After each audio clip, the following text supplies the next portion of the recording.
Saudara, penjabat Gubernur Aceh Ahmad Marzuki melepas keberangkatan jamaah calon haji embarkasi Aceh Kloter 1 pada Selasa 23 Mei 2023. Seremoni pengelepasan para jamaah calon haji tersebut berlangsung di Asrama Haji Aceh, Jalan Tinya Arif, Banda Aceh.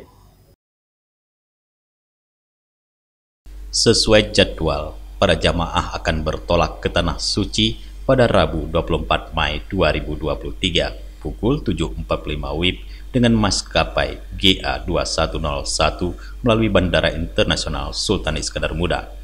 Adapun kelompok terbang pertama yang berangkat berasal dari Kabupaten Pidia, Aceh Besar dan Banda Aceh. Sementara total jamaah asal Aceh tahun ini sebanyak 4.343 orang yang tersebar di 12 kloter. Penjabat Gubernur Aceh Ahmad Marzuki dalam sambutannya mengucapkan selamat kepada para jamaah.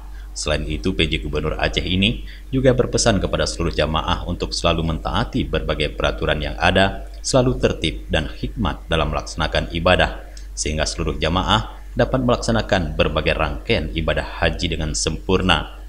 PJ Gubernur juga menjelaskan, menurut informasi yang diterima pihaknya bahwa cuaca di Arab Saudi pada musim haji kali ini cukup panas, terutama di siang hari, bisa mencapai 47 derajat Celcius. Karena itu, para jamaah diingatkan untuk dapat menjaga kesehatan dengan sebaik-baiknya.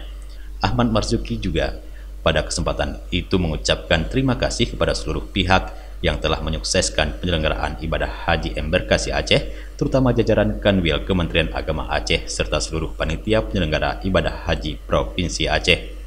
Dari Banda Aceh, Tim Liputan Aceh TV melaporkan.